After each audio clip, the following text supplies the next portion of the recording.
c'ho una sorpresa. Quale? Ci hanno chiesto di fare un altro concerto a Roma. Una bella notizia. Yeah!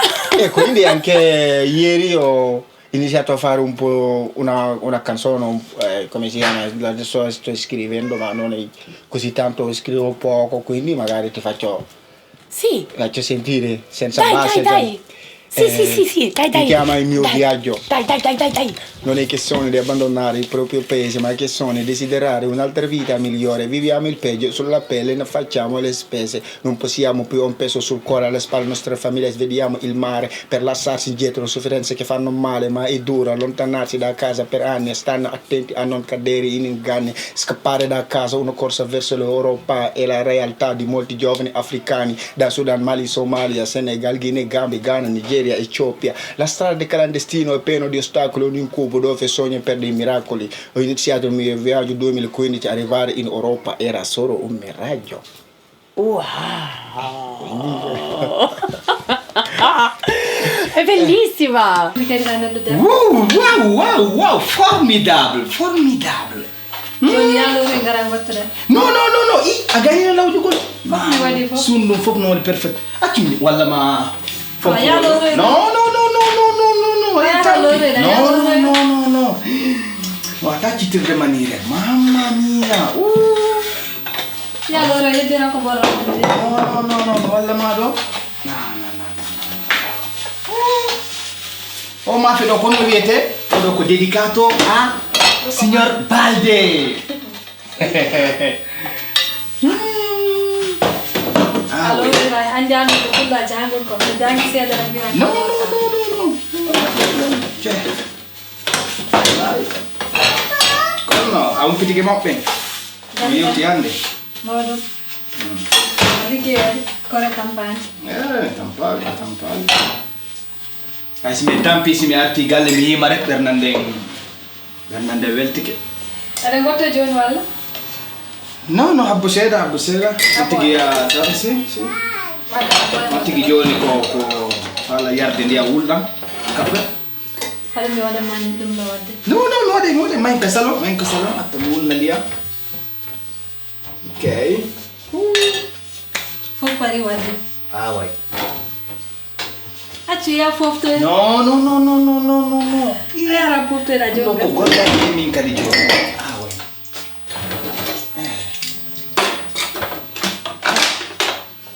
Awadi fop gidi weti da fini, ida golla. On dica se article galle, cioè on dica da golla sera.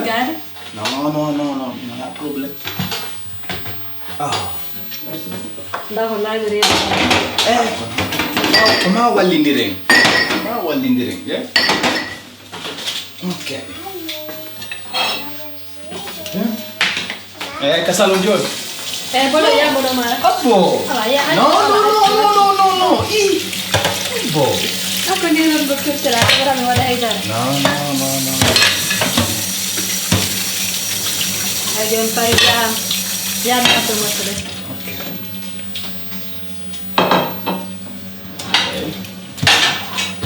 Jadi sa fofti me to motore.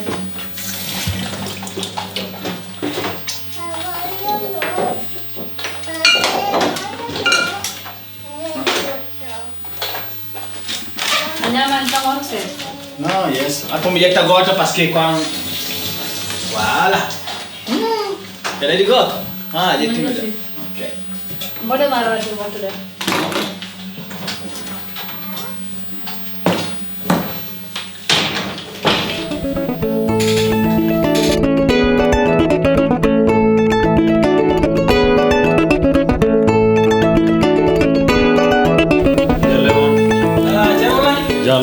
Jol. Adi hisi. Bayrondirin bada. Ada sin. Ini bada tambe. Alhamdulillah. Jettal. Mo gallo. Mawdu bismillah jom. Jam tan. Bismillah. Ko mo. Ini bada tambe. Alhamdulillah. Yettira Allah. Yetti Allah. Mawdu. Jam tan. Ñaan wayre. Har jam wayre.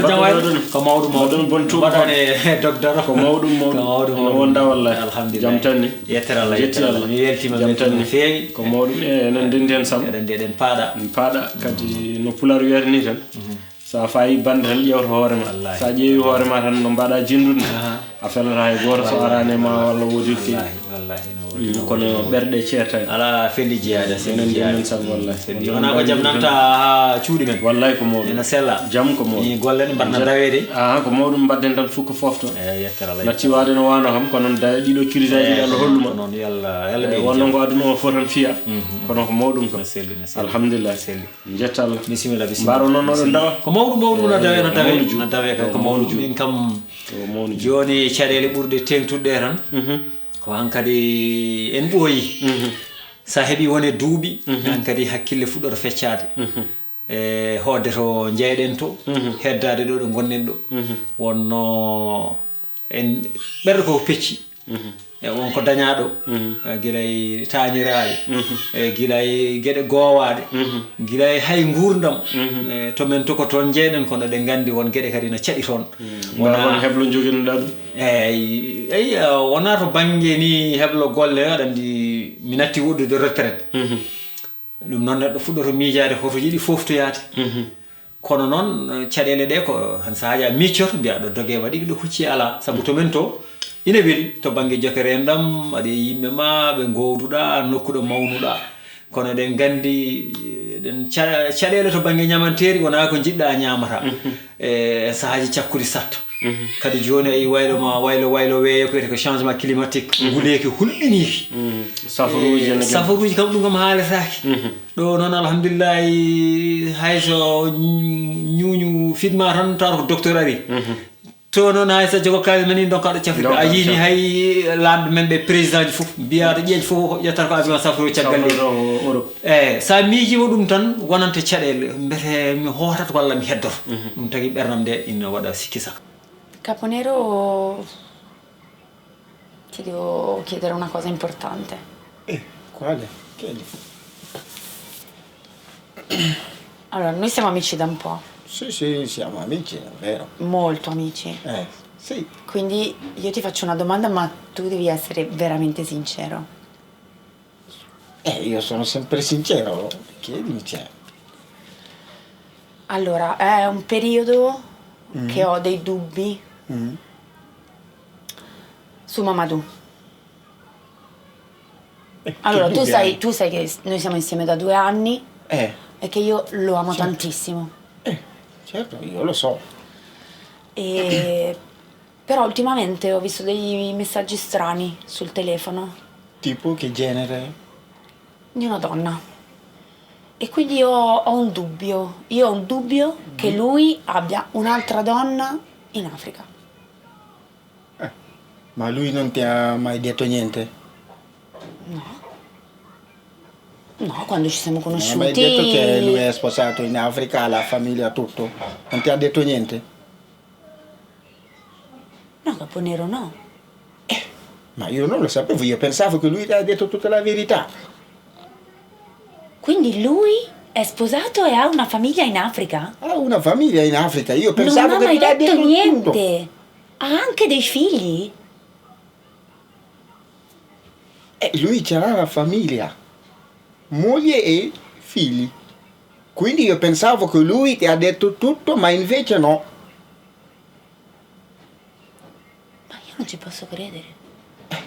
La verità è questo, ma lui non ti ha mai detto la verità. Mi dispiace per quello che sei la mia amica. Mi dispiace che ti trovi così con lui. Io pensavo che un uomo che dice tutta la verità. No, è proprio uno stronzo! Cioè, io non so cosa da dire. Io pensavo che lui ha già detto tutto, perché siete insieme da 2 anni, quindi mi dispiace. Mi dispiace, veramente, mi dispiace. Io ho creduto tutto questo tempo. Però non volevo che questo finisse così. min kam min horam ɗum ko miijam kono miijam ɓurgo luggidde ko wuurdaɓe andi ɓesɗo wona jambur so tawi aɗa ɗo aɗa wonde galle hen sahaji retraite ne yetto jiiɗa yaade gurdaɗo wi ala ɗo joni kay min mboɗo walla ɓiyam ha jooɗo mboɗo walla tana men ha ndiwa eyo kadi kanko biyo noon nde wari ɗo nde tan ɗo yu makko tan ɗo gorgol makko tawan ɗo esi o waɗi intégré joni noon so tawi gon heblo no woodi beele koko yewtida sowona ɗum tan hen saaji ne satta a yiɗat yaade jomum wima ha para jomum wima kañum parani yaade ɗon ko ina adda caɗele meɗen enen ɗanniyankoɓe jaaha ha jettoɗa tawa toon wonata wontaɗo toon lebbi 6 toon lebbi 6 ga walla hen saaji jomum ƴeewa cukalon giƴiraɓe taniraɓe mum won tan e resa saabu a wawi tan aɗa waɗa navette nde gonɗa suka nde wonko ɓandu ma ndu jaɓat kono wiide lewru lebbi ɗiɗi fof aɗa waɗa e avion kadi ya gartaji ina muusa ɗum kadi ne moƴƴi yewtidede eyi kono hen saahaji ne sikki tan ko hunde nde hebla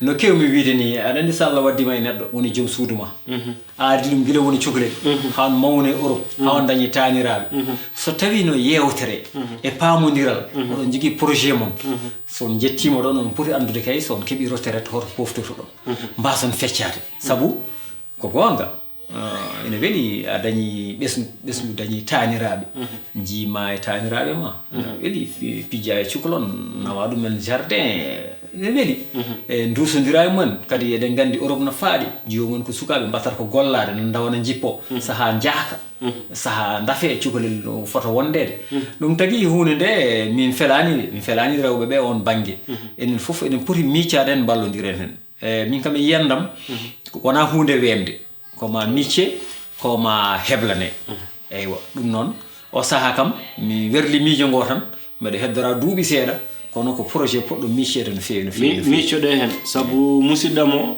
Mamoudou Ba kañum ko ɗum heeɓi ɗum eywa kadi o yakoranoki gallo ne waɗa mo dani e hunde foof min miijunomo kala nde wi on jehen ɓe jahat eɓe jewtida eɓe kalda kono mataw kañum no nofru mum ngata walla won sehil mo haalani walla en ganda no wayi kam no wayi wade fof tan ronka yoya joni o mun toon lebbi 6 wona ɗo so nguleki fandima jangol fandimo doga so nguleki fandimo noon o doga o arta ga eyo ñande no wi kam ni komo yiilo goɗɗo mo wondi toon eyo ɗum noon mi yiɗa ɗum kadi yettoma ala nde won noon min kam ni mi suusa kalanma ko suusa ni so Allah radana ɗo caɗele koy ñoyir sese ala mi waɗan mi yiɗa yettoma o jaaha donkamo jaaha min so Allah walla wonta habbude ne yiiloto haɓɓiti wonta teeni yawi haɓɓiti ɓeyti man liggo hen ƴeen famodirde tan taw ko heblo no mbiɗen ni fof no mbiɗen inchallah heblo no mbiɗen eyi mbaɗen noon a jarama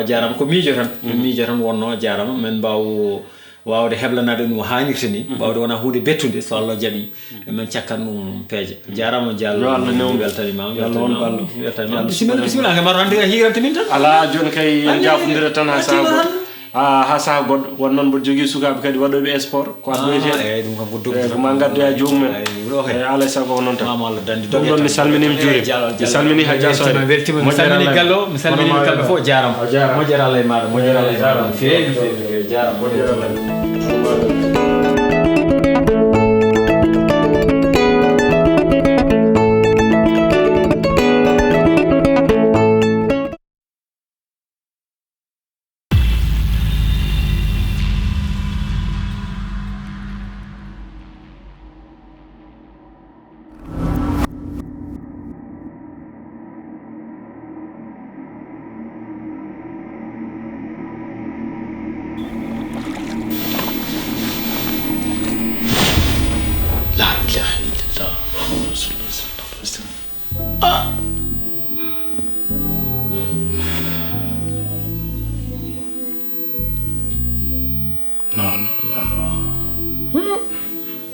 ay koyɗol ngol mi waɗi woni yimɓe mayirta ka ndiyan ɗo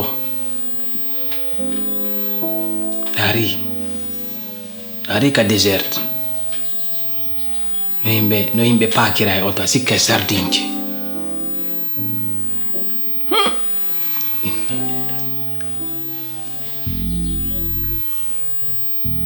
anda ko noon o gouvernement africa watta ha wona sabu jeune ɓe paykoye rewɓe fop no maya ka ndiyan no maya ka désert ɗo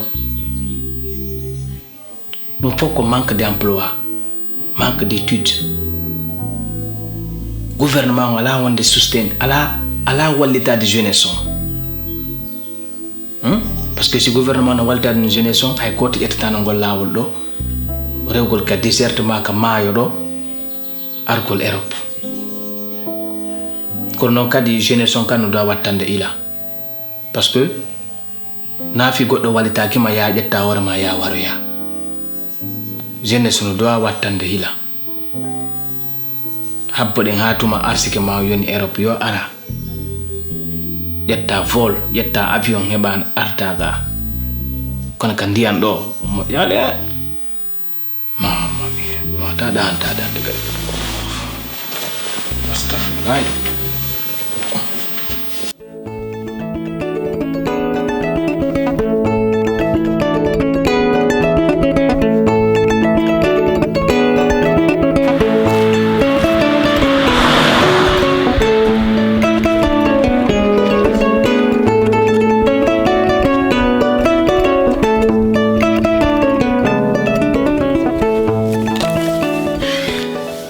Ho bisogno di parlarti seriamente. Ti ascolto. L'altro giorno che ero con Caponero, Mio amico? il tuo amico, sì, con cui collaboro, che lavoriamo insieme, facciamo questi progetti artistici. Dimmi. Allora, è tempo che avevo dei dubbi Più di cosa? su di te. Su di me? Sì, su di te. Tipo. Ma dammi da Allora, mano. no, No, ma non ti voglio ascolto. che mi rispondi sinceramente. Dimmi. Tu hai un'altra donna in Africa. Ma no, chi te l'ha detto queste cose? Ma secondo te? Dimmi la verità. È la verità e non ho nessuno. Guarda che me l'ha detto. Non è vero. Io non avevo devi dubbi da credere a tempo, quello. avevo Non devi dubbi da credere a tempo. Caponero. E invece io ci È un credo. delinquente quello, non devi Guarda ascoltare che io ho quello controllato il dice. tuo telefono. Ho controllato il tuo telefono e li ho visti i messaggi. Il mio telefono. Sai che cosa credo? Io credo che tu sei arrivato qui, hai trovato la donna bianca, quella che ti compra questo, che ti fa stare bene, ti sei Ma sistemato, non dire però così. tu hai un'altra famiglia in Africa. No, No? solo i genitori da quello che ti ho raccontato. Io non ti credo. E non ti credo più. Dai, non dire Non così. ti credo più. Non fare così. Sai che io ho solo te. Non fare così. Anzi, sai cosa ti dico? Adesso tu stai qui, stasera vieni, ti fai la valigia e te ne vai. Ma no. Hai No, a capito? questo punto Invece sì. E sai cosa ti dico? Cosa? A Gianfima! Ma ora. No, non dire così, torna qua. No! Per abilità, ma non devi.